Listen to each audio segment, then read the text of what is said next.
Bonjour, je vais vous présenter une copie d'un Coran fait par un musulman espagnol l'année 1518 à la région de Valence, à l'Espagne. Je fais la présentation en espagnol, comme a dit Nuria, mais j'espère que les images que je vais vous présenter seront suffisantes pour montrer l'importance et les valeurs de ce manuscrit. Ce manuscrit, en español he dicho, es un manuscrito que perteneció a la colección del orientalista alemán Widmanstätter y que se conserva en la Staatliche Bibliothek de Múnich. Se trata de una copia completa del Corán fechada en la ciudad de Bayús, en la comarca de Albaida, cerca de Xàtiva, en Valencia, en el año 1518. Este manuscrito se conserva actualmente en la Bayerische Staatsbibliothek de Múnich bajo la asignatura Códic Arab 7. Se trata de una copia anónima de 201 folios, medida 28,5 centímetros por 19. Las líneas de los folios alternan entre 19 y 20 líneas por folio. La escritura es magrebí y está totalmente vocalizado. Aunque las aleyas no están numeradas, existen dos señales gráficas que delimitan los grupos de 5 aleyas, una caracola, y de 10 aleyas, un círculo. Vamos a verlo aquí con mayor precisión. Y lamentablemente solo tengo imágenes en blanco y negro. Esta es la única en color para mostrarles cómo está escrito. La vocalización es en rojo, como ustedes pueden ver. El sukun y el tashdid en azul y el hamza un punto amarillo. Los símbolos para el final de aleyas o para grupos de aleyas son la caracola, el círculo, como ustedes pueden ver, y los 3 puntos. A los márgenes hay los medallones para marcar los hifz en colores. Algunos al final del manuscrito no están acabados de pintar. Y luego hay manos y subrayados señalando las partes más importantes del texto para la persona que estudió este manuscrito. Lo importante de este manuscrito, como ya ha dicho Nuria, es que está repleto de traducciones interlineales y comentarios a los márgenes en 3 idiomas. Tenemos comentarios en los márgenes en latín muy abundantes y a veces muy largos y detallados. Tenemos otros comentarios al margen en catalán, normalmente más cortos y no muy abundantes. Y luego tenemos alguna aclaración, pequeños comentarios en castellano también al margen. Esto por lo que hace a los márgenes.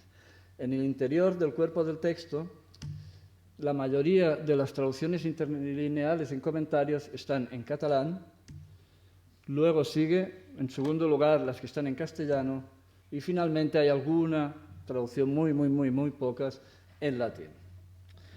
Veámoslos concretamente en un ejemplo de la Sura 5 Al-Maida. Por ejemplo, en el ejemplo de esta sura tenemos que hay 76 traducciones al catalán, 21 al castellano y solo hay 2 palabras traducidas al latín. Para verlo aún más claro, veamos el ejemplo de las suras 100 y 101. Si vemos la traducción, todos estos textos son los que están traducidos al catalán. Al castellano hay unos pocos, no pocos, sino menos que en catalán. Y luego tenemos el problema en color verde de las palabras que se utilizan igualmente en catalán o en castellano, por eso no podemos saber si el traductor en ese momento estaba traduciendo al catalán o al castellano. Bien, seguimos. Pues vamos a ver aquí los comentarios, como he dicho antes, en latín muy largos y abundantes, en castellano, como este que vemos en medio, el comentario al título de la Sura Asafes, ¿no?, que dice cosas ordenadas por los ángeles, son, como he dicho, comentarios muy cortos. Y en catalán vemos que los comentarios son un poco más amplios.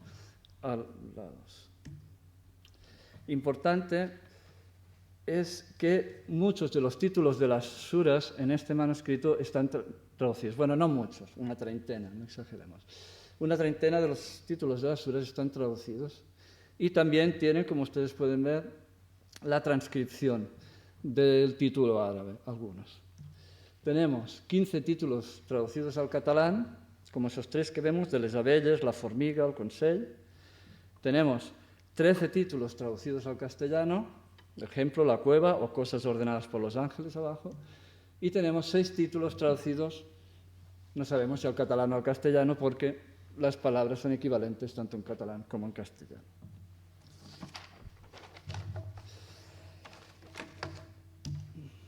Veamos. Importante en las copias de los manuscritos del Corán es los títulos de las suras utilizados. Como el profesor de Rocher y el profesor Arias en un artículo, reflexión sobre la catalogación de ejemplares alcoránicos, dijeron y propusieron, sería muy importante que cada vez que se describe un manuscrito de copia del Alcorán se haga una relación de todos los nombres de las suras que tiene para poder observar estas variaciones. Dado que las variaciones a los títulos oficiales de la sura que están a la derecha nos pueden indicar o ayudar a crear filiaciones entre los manuscritos o a ayudar a identificar de dónde procede un manuscrito que no sabemos de dónde proceden por tradiciones locales, regionales o tradiciones jurídicas o por el hecho de una determinada época que se utilice más un título que otro. Bien, como digo, vemos que hay 9 ocasiones que utiliza un nombre de sura que no es el de la versión oficial. En el artículo del profesor de Rocher hace un listado de 9 manuscritos con las diferentes variaciones en las suras que ocurren en esos manuscritos. Yo he comparado las variaciones que tenemos aquí en el manuscrito de Bayeux con las que ofreció el profesor de Rocher con el profesor Arias. Y el resultado es que en 8 ocasiones coinciden estas variaciones con el manuscrito 196 de la Dar al-Kutub de El Cairo, que procede de Valencia. Es decir, que tenemos un manuscrito del siglo XII que coinciden las variaciones casi completamente con un manuscrito del siglo XVI. O sea, una tradición que parece que en Valencia se mantuvo largo tiempo, al menos entre un determinado grupo de copistas o de gente. Luego, el manuscrito de Bayeux coincide en 5 ocasiones con otros 4 manuscritos de los del listado, 2 procedentes de Málaga y 2 de la Biblioteca de París, uno de la Biblioteca de París y uno de la Biblioteca Nacional de Madrid del siglo ya XVII. Pasemos a la siguiente. Aparte de las variaciones en los títulos de las suras, también podemos observar, y es interesante para afiliar diferentes manuscritos cuando las hay, las traducciones. Y destaca en el manuscrito de Bayeux la traducción del título de la sura número 96, que escribe al-alaq, pero traduce como la pluma, la plume. Esta traducción no es la habitual normalmente en español, ni es el título habitual para esa sura. Pero ahí tenemos otros textos en español de la misma época donde se traduce también esa sura como la pluma. Tenemos el texto de Juan Andrés, que era de Xàtiva, de la provincia de Valencia, era un musulmán que se convirtió al cristianismo y hizo un libro contra el Islam, Confusión de la secta mahomética, y en este libro él también da la traducción de este capítulo como la pluma. Aparte tenemos el manuscrito de la Biblioteca de Castilla-La Mancha, la única traducción completa del Corán al castellano que conservamos, en el que se traduce el título de esta sura como la escritura, que viene a ser lo mismo, la plume, l'écriture. Vemos aquí el texto de Juan Andrés, subrayado en rojo, el cual capítulo se llama Capítulo de la Pluma. Juan Andrés publicó este libro en el 1515, el Alcorán de Al-Bayeux desde 1518, estamos en la misma época. Y aquí tenemos el Alcorán de Toledo, dice la azora de la escritura. La azora de la escritura. Sigamos. Otra característica de este manuscrito es su partición en 4 libros. No en 4 partes, sino en 4 libros. Ya como dice Widmann Esteta, escribió en la primer folio de este manuscrito, dice los 4 libros del Al-Furqán de Muhammad. Esta partición en 4 libros, utilizada en el Alcorán de Bayeux, es la siguiente. La Fatiha no cuenta en ninguno de los libros, cuenta como si fuera la introducción al Corán. Entonces tenemos el libro primero, que empieza en la Sura 2 hasta la 6, el libro segundo de la 7 a la 18, el libro tercero de la 19 a la 37 y el libro cuarto de la 38 a la 114. Aunque yo haya puesto aquí la numeración habitual de las suras, esta división en libros que se utiliza en la copia de Bayús y en otras obras, se caracteriza porque no se hace la numeración seguida habitual, sino que cada libro empieza la numeración otra vez por 1. Esto quiere decir que el libro primero, la sura 1, es la Baqara. Vamos a verlo aquí en ejemplos. Por ejemplo, la sura 5 Al-Maida, en el Alcorán de Bayús, no es la sura 5, sino es el capítulo 4 del primer libro. O la sura Al-Tauba, la 9, es el capítulo 3 del segundo libro. El segundo libro empieza con las suras 7, 8, 9, 3, capítulo 3 del segundo libro. O la sura Nur, 24 normalmente, en el Alcorán de Bayús, es el capítulo 6 del tercer libro. Y así sucesivamente se va utilizando. Esta división en 4 libros y esta numeración parece que a los autores que utilizaban estas copias del Alcorán para estudiarlo les parecía más útil que la numeración normal para encontrar y hacer referencia a los diferentes textos del Alcorán. Aquí vemos unos folios del manuscrito. Esta numeración en capítulos y libros aparece siempre al principio de los folios, como vemos de los primeros, o cuando se inicia una nueva sura en medio del texto, también se pone la numeración correspondiente. Vemos aquí la numeración cuando aparecen las suras, se ponen al margen, y lo mismo vemos que capítulo 2 del primer libro es la sura 3, capítulo 4 del segundo libro es la sura 10, etc. No voy a detenerme más en ello. Arriba, en el primer, lo que marco ahora en amarillo es una palabra en hebreo. Supongo que fue David Manestetter, que era un gran conocedor del hebreo, hizo allí una nota en hebreo. Es la única nota que aparece en hebreo en todo el manuscrito. Bien. Esta división del texto del Alcorán en 4 libros que utiliza el manuscrito de Bayús, aunque se puede vincular a tradiciones islámicas, en el siglo XV y XVI en España es empleada casi exclusivamente en las copias del Alcorán utilizadas por autores cristianos. La división en 4 libros nunca aparece en los Alcoranes que se han conservado y pertenecieron y fueron utilizados exclusivamente por musulmanes. El único manuscrito que conocemos copiado por un musulmán en el que se utiliza esta división es el manuscrito de 235 de la Biblioteca de Castilla-La Mancha, que no contiene el texto árabe del Alcorán, sino la única traducción completa al castellano, de la que hasta el momento tenemos noticia que se haya conservado. Esta división es utilizada en la edición trilingüe del Alcorán, coordinada por Juan de Segovia a mediados del siglo XV. En la edición del Alcorán encargada por Egidio de Viterbo, a principios del siglo XVI, y, como hemos dicho, en la traducción castellana del Alcorán del manuscrito 235 de Toledo, acabado de copiar a principios del siglo XVII. Como hemos dicho, esta división en capítulos y en libros es para poder hacer citas del Alcorán. La utilizaban los autores latinos para poder hacer citas del Alcorán y para encontrar luego los textos más fácilmente. Tenemos 3 autores españoles del siglo XVI que citan azoras y aleyas del Alcorán sirviéndose de esta división en 4 libros, con la consiguiente numeración de las azoras que conlleva. Se trata de Juan Andrés, que hemos visto antes, el alfaquí de Xàtiva que se convirtió al cristianismo, Martín García, que era obispo de Barcelona, aunque nacido en Aragón, y Juan Martí de Figuerola, que era un colaborador de Martín García, vamos a ver más adelante. Anteriormente, Juan de Segovia, en el prólogo en latín a su edición trilingüe del Alcorán, hace referencia a la misma división en 4 libros, con la única diferencia de que él incluye, al contrario que nuestro manuscrito, la Zora 1, la Fátiha, como parte del libro primero. Aquí vemos uno de los sermones de Martín García, y como cita él, libro 1, Zora 3, alea 170. Libro 2, Zora 3, alea 31, y así siempre. O en el texto de Juan Andrés, la confusión de la secta mahomética y del Alcorán, vemos como él cita la Sura Nur como el capítulo 6 del libro 3.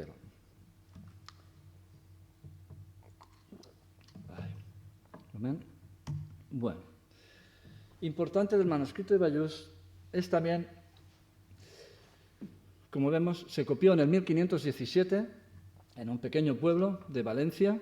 En fecha indeterminada estaba en Roma, en manos de Wittmann Stetta, y en 1558 fue comprado por la Biblioteca de Múnich y fue parte del corpus fundacional de la Biblioteca de Múnich.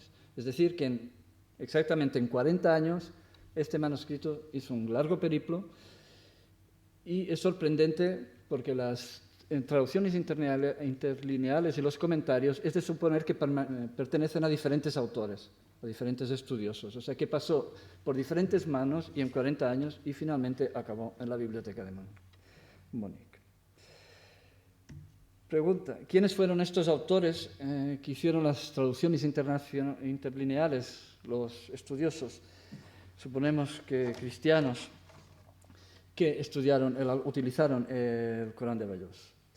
Los abundantes comentarios y traducciones en catalán y castellano nos indican que esta copia del Alcorán fue objeto de estudio por parte de varios autores del Levante español, es decir, Aragón, Cataluña o Valencia. Los autores del Levante español que utilizaron este manuscrito, a nuestro juicio, habrían que buscarlos en el entorno inmediato de Martín García, es el que hemos citado, el obispo de Barcelona, que utiliza esta división del Alcorán en sus sermones. Martín García, aparte de obispo de Barcelona, era el predicador oficial de los reyes católicos para los musulmanes. Antes de la conversión, les hacía periódicamente unos sermones en las mezquitas para intentar convencer, pero sin éxito. Sabemos que a principios del siglo XVI diversos personajes colaboraron con Martín García en su labor de evangelización de los musulmanes de Aragón y Granada, entre otras cosas realizando traducciones de textos islámicos que permitieran conocer mejor el Alcorán y el Islam, al fin de poder utilizar estos conocimientos en sermones y en las obras de polémica religiosa.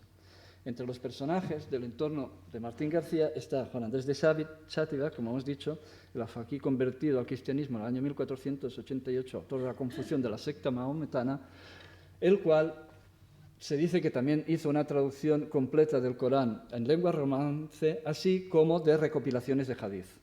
Él dice que enteras, no sé si es verdad o no. Juan Martín de Figuerola fue el sucesor del obispo Martín García a petición de este, en el cargo de predicador de los musulmanes zaragozanos.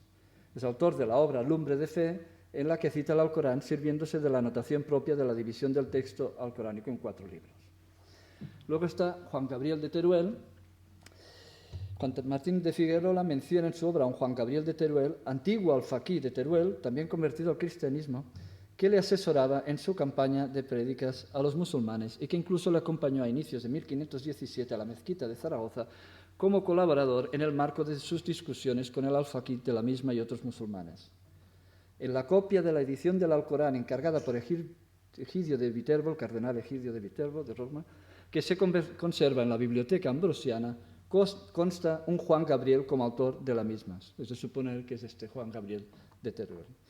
Y luego, en el entorno de Martín García, tenemos a un último personaje del que no se sabe nada, que es Mosén Pou, Mosén es fraile, supuesto coautor de la confusión de la secta mahometana con Juan Andrés.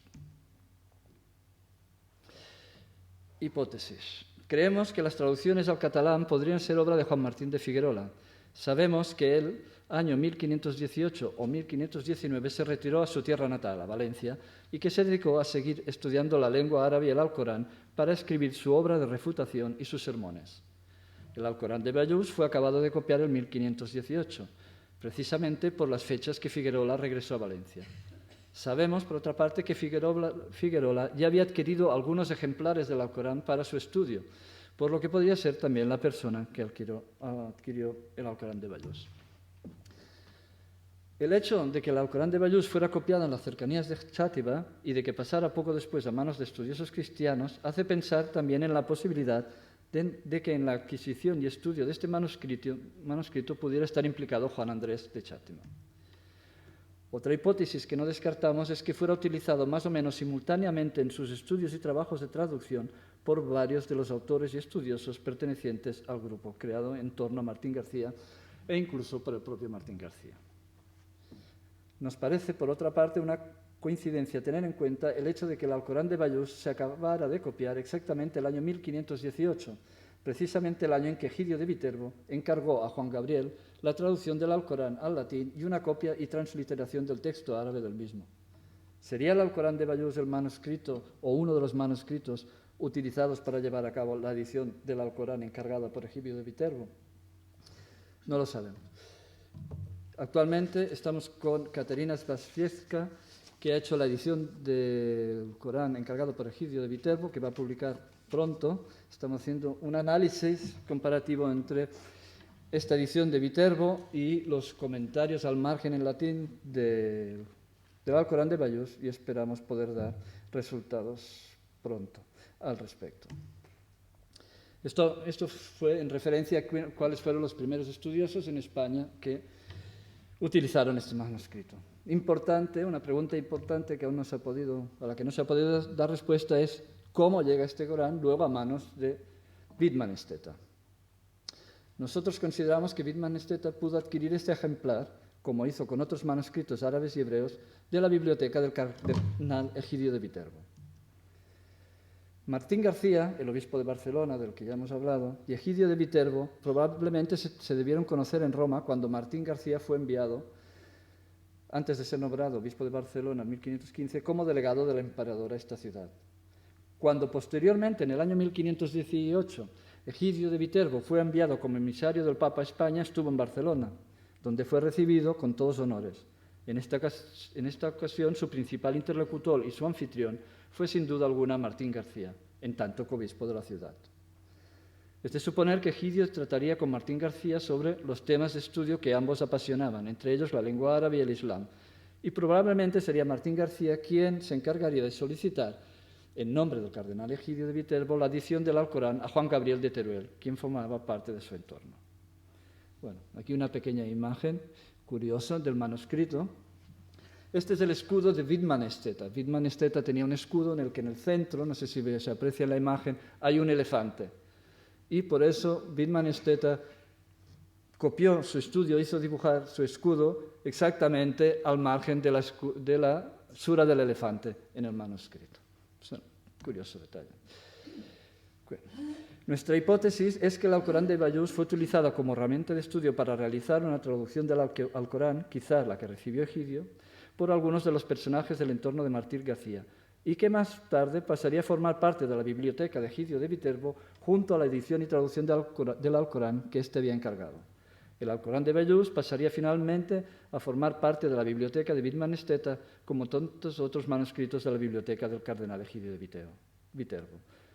De ser así, nos parece que puede considerarse este manuscrito como un testimonio de la colaboración y contacto entre el grupo de teólogos y apologistas reunidos en torno a Martín García y el grupo de humanistas y estudiosos de las lenguas semíticas reunido en torno a Egidio de Viterbo en Roma.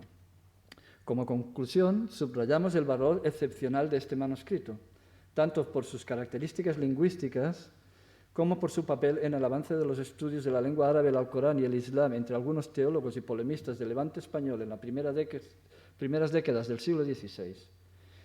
Sirve también de testimonio de la labor de humanistas europeos como Johann Albrecht von Widmanstetta, quien no solo fue un gran hebraísta y padre de los estudios de la lengua siriaca en el ámbito de la lengua alemana, sino que fue además uno de los mayores arabistas e islamólogos europeos en el siglo XVI, gracias a cuyo afán erudito y bibliofilia se formó una de las bibliotecas más ricas en manuscritos árabes y hebreos de su época en Europa. Su trabajo ha hecho que se conserven hasta nuestros días manuscritos excepcionales como el precioso Alcorán almohade, fechado el año 1227 en Sevilla, o el Alcorán de Bayeux. Merci beaucoup, merci por la atención.